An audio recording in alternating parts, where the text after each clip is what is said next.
हम जानेंगे कि जो इम्प्लांटेशन का आपका ब्लीडिंग होता है, ओवुलेशन के बाद जो इम्प्लांटेशन का ब्लीडिंग होता है, उसमें आप कैसे ये समझ सकते हो कि ये आपका इम्प्लांटेशन का ब्लीडिंग होता है, इम्प्लांटेशन का ब्लीडिंग क्यों होता है, कब होता है और इम्प्लांटेशन के ब्लीडिंग में और पीरियड के ब्लीडिंग में क्या अंतर होते हैं। तो आज का वीडियो काफ़ी इन्फॉर्मेटिव है आप लोगों के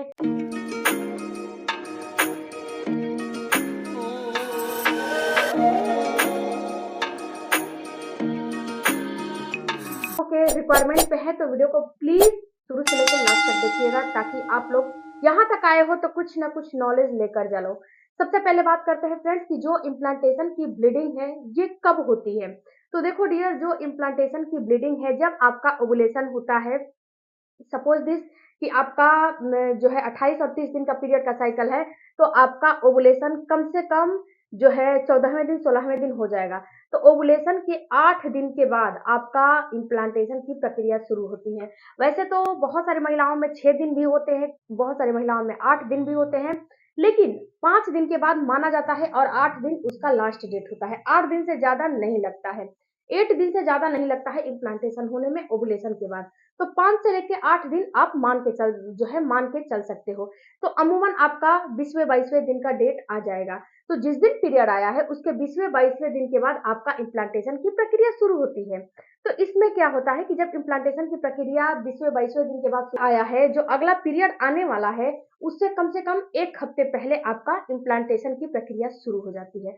तो ये तो आपको समझ में आ गया कि ओवुलेशन के कितने दिनों के बाद अब जानते हैं कि जब आपका इम्प्लांटेशन होता है तो इसमें जो ब्लीडिंग आती है, ये ब्लीडिंग आप कैसे देख के समझ सकते हो कि आपको प्रेगनेंसी हुई है या फिर पीरियड के ब्लीडिंग आ रहे हैं, और ये सक्सेसफुल कैसे होता है। तो देखो फ्रेंड्स, जब आपका पीरियड आता है तो पीरियड में जो ब्लीडिंग आती है तो पहले आपको ब्राउन कलर का डिस्चार्ज आता है। उसके बाद ब्राउन कलर के डिस्चार्ज में आने के बाद आपको धीरे धीरे ब्लड का फ्लो बढ़ जाता है। कितने महिलाओं का हार्मोन डिस्टर्ब होता है, पीएमएस की प्रॉब्लम होती है, तो उनमें क्या होता है 2 से 3 दिन पीरियड आने से 2 से 3 दिन पहले ही ब्राउन कलर का डिस्चार्ज आता है। महिलाएं समझती हैं कि ये तो मेरे इम्प्लांटेशन की ब्लीडिंग है, क्योंकि उनको तो जो है 2 से 3 दिन पहले ही आपका जो है पीरियड जो है ब्राउन कलर का डिस्चार्ज आ गया है। बट आपको एक चीज नोटिस करने हैं कि आपको हर महीने ये सिम्टम्स आते हैं। पीरियड आने के 2 से 3 दिन पहले आपको ब्राउन कलर का डिस्चार्ज हर महीने आते हैं कि नहीं आते हैं। अगर आपको हर महीने आते हैं तो कहीं न कहीं आपको जो है पीएमएस की प्रॉब्लम है या फिर आपको हार्मोन डिस्टर्बेंस की प्रॉब्लम है। अगर आपका इस साइकिल में आ रहा है, जैसे कि 2 से 3 दिन पहले आपका ब्राउन कलर का डिस्चार्ज आ रहा है, तो थोड़ा-सा वेट कर लें पीरियड का। जब पीरियड मिस हो जाता है, उसके बाद जो है आप प्रेगनेंसी टेस्ट करके देखिएगा। क्योंकि कभी-कभी क्या होता है कि जब पीरियड का ब्राउन कलर का डिस्चार्ज होता है, 2 से 3 दिन पहले भी आ जाता है या फिर 24 घंटे पहले भी आता है। उसके बाद ये क्या होता है, बंद हो जाता है, हल्का-सा ब्राउन कलर का डिस्चार्ज आके बंद हो जाता है। फिर जो है आपका पीरियड जो है धीरे-धीरे आना शुरू होता है, पीरियड जो है फ्लो में आ जाता है। तो ये तो पीरियड हो गया। अब जो इम्प्लांटेशन की ब्लीडिंग होती है, ये ब्लीडिंग जब इम्प्लांटेशन की होती है, तो इस कंडीशन में होता क्या है कि आपको 4 से 5 दिन या फिर 8 दिन पहले आपका इम्प्लांटेशन की ब्लीडिंग होती है। जब ओवुलेशन हो जाता है, अंडा और स्पर्म मिल जाता है, अंडा स्पर्म मिलने का फर्टिलाइजेशन हो जाता है, तो ये फ़्लैपियन ट्यूब से निकल के आपके जो है यूट्रस में आता है, यानी कि बच्चेदानी में आता है। बच्चे दीवार में जब धँसने के लिए आता है, तो यहाँ पे होता क्या है कि जब एंडोमेट्रियम की दीवार में इसको धँसाया जाता है, तो इसे वहाँ पे 9 मंथ स्टे कराना रहता है। 9 मंथ वहाँ पे इसको रहना रहता है।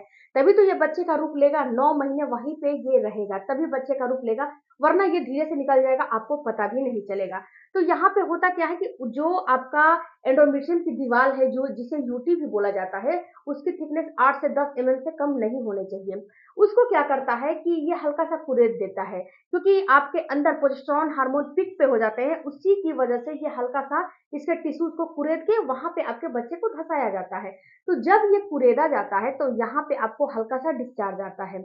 ये डिस्चार्ज आपको ब्राउन कलर का भी हो सकता है, ये डिस्चार्ज आपको हल्का-सा पिंकिश भी हो सकता है, ये डिस्चार्ज आपका रेडनेस भी हो सकता है। ऐसा आपको हल्का-फुल्का 2-3 ड्रॉप आ सकता है, बहुत ज़्यादा नहीं आता है, 2-3 ड्रॉप आ जाएगा। और इसकी मेन बात ये होती है कि आपका पीरियड भी मिस हो जाएगा ना, तो ये फ्लो के फॉर्म में नहीं आता है, कभी भी ये फ्लो के फॉर्म में नहीं आता है। कभी भी इम्प्लांटेशन की ब्लीडिंग में आपको पैड लेने की जरूरत नहीं पड़ती है, क्योंकि इम्प्लांटेशन की ब्लीडिंग बिल्कुल माइल्ड सा होता है, बहुत ज्यादा नहीं होता है। और फ्रेंड्स, ये उसी को दिखता है जो महिलाएं अपने ऊपर बहुत ही ज्यादा फोकस करती है, अपनी बॉडी को बहुत ही ज्यादा समझती हैं, जानती हैं, उन्हीं को ये जो है दिखाई देता है। जो महिलाएं थोड़ा सा लापरवाह होती हैं उनको ये नहीं दिखाई देगा, अपने काम धाम में लगी रहती हैं, अपनी बॉडी को जो है एनालाइज करती रहती हैं। अब फ्रेंड्स, आपके दिमाग में बहुत सारे सवाल चलते हैं कि जो इम्प्लांटेशन की ब्लीडिंग है, क्या हर महिला को दिखता है? तो जी नहीं, इम्प्लांटेशन की ब्लीडिंग ऐसा कोई जरूरी नहीं है कि सभी महिलाओं को दिखे। हमारे समाज में बहुत सारे टाइप की महिलाएं होती है, बहुत सारी महिलाएं होती है, कोई लंबा है, कोई मोटा है, कोई छोटा है, सबकी प्रकृति भी अलग अलग होती है। तो ये कोई जरूरी नहीं है कि इम्प्लांटेशन की ब्लीडिंग सभी महिलाओं में दिखाई दे, किसी में दिखाई देता है, किसी में नहीं दिखाई देता है। तो आपको बिल्कुल भी डिस्टर्ब नहीं होना है कि इम्प्लांटेशन की ब्लीडिंग हमारे में तो दिखाई नहीं दिया, बिल्कुल भी परेशान नहीं होना है। हो सकता है कि आप में ना दिखाई दे, दूसरे में दिखाई दे, हो सकता है कि आप में इम्प्लांटेशन की ब्लीडिंग ना दिखाई दे, हल्का सा इम्प्लांटेशन की क्रैम्पिंग दिखाई दे, ये भी हो सकता है। तो आपको 70 से 80% महिलाओं में दिखाई देता है, 20 से 40% महिलाओं में नहीं दिखाई देता है। तो आपको बिल्कुल भी परेशान नहीं होना है। अब दूसरा कंफ्यूजन आपका ये है कि क्या इम्प्लांटेशन की ब्लीडिंग होती है तो उस समय हमारे पेट में दर्द होता है? तो जी हाँ, जब इम्प्लांटेशन होता है आप में, तो आप खुद सोचो ना कि जब आपके हाथ को यहाँ पे काटा जाएगा, काट के और फिर से उसको चिपकाया जाएगा, तो वहां पे आपको हल्का सा पेन होगा कि नहीं होगा? तो वैसे ही आपका एंडोमेट्रियम की दीवार भी है, जब वहां पे बच्चा धंसता है तो आपके यूट्रस में कुछ ना कुछ हलचल होते हैं। उसके बाद जब वहां पे उसके टिश्यूज को कुरेदा जाता है तो हल्का सा आपको पेन होता है। ये पेन आपको जो है आपके नाभि के नीचे दाएं या बाएं हो सकता है, या फिर नाभि के नीचे भी हो सकता है। खास बहुत ज्यादा देखने को मिला है नाभि के नीचे ही, नाभि के 2 से 3 अंगुल नीचे ही आपको ये पेन होता है। और ये पेन की खासियत बात ये होती है कि बिल्कुल हल्का होता है, बिल्कुल माइल्ड सा होता है, और बिल्कुल सुबह सुई के चुभन के जैसा होता है। बहुत ज्यादा ये दर्द नहीं होता है, बिल्कुल ऐसा फील होगा कि आपको कोई आपके अंदर सुई चुभ हो रहा है, ऐसा आपको फील होगा। इससे ज्यादा आपको फीलिंग हो सकती है। तो अगर ऐसा आपको पेन हो रहा है तो समझना है कि कहीं ना कहीं आपका इम्प्लांटेशन की प्रक्रिया चल रही है। उसके बाद फ्रेंड्स, आपका एक और कंफ्यूजन है कि जो हमारा इम्प्लांटेशन होता है तो हमारा इम्प्लांटेशन फेल आखिर हो क्यों जाता है? तो देखो डियर, आपको तो आप तो अपने बॉडी पे केयर नहीं करते हो, आपको पता नहीं चलता है कि इम्प्लांटेशन हो रहा है कि नहीं हो रहा है। तो बहुत सारी महिलाएं क्या करती हैं कि थोड़ा सा जो है आप जो है केयरफुल भी रहते हो, तो भी ये आपको परेशान करने लगता है, इम्प्लांटेशन आपका फेल हो जाता है। क्योंकि जब इम्प्लांटेशन हो जाता है तो उस समय आप स्ट्रेस लेने लगते हो, ओवर थिंकिंग करने लगते हो, ओवर स्ट्रेस लेने लगते हो, खुद से नहीं लेते हो। आप सोच भी नहीं सकते हो कि आप खुद से स्ट्रेस ले रहे हो, नहीं। आपको होता क्या है कि आपके दिमाग में ये चलता है कि हमें प्रेगनेंसी इस महीने हो जाएगी कि नहीं हो जाएगी, क्या इस महीने भी हम प्रेग्नेंट नहीं होंगे, गर्भधारण नहीं होगा मेरा।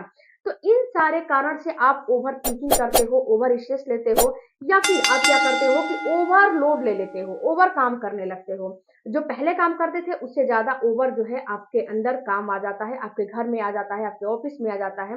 तो इससे भी कभी कभी इम्प्लांटेशन फेल हो जाता है। और आपको इम्प्लांटेशन फेल किस किस कारण से हो रहा है ये जानना है, तो ये वीडियो पे क्लिक करो, जो आपको दिख रहा है, इस वीडियो पे क्लिक करोगे तो आपको सारी नॉलेज मिल जाएगा।